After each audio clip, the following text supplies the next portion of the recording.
How to see full-size profile picture on Instagram when they posted a story in Instagram application.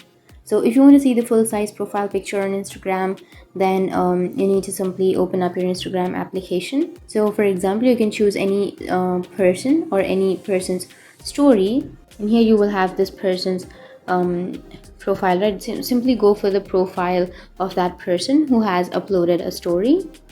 And once you're here, now you can simply tap and hold on to that profile picture, and once you're here you will have this profile picture. So on Instagram you won't be able to have the full size profile picture on Instagram because we don't have that option.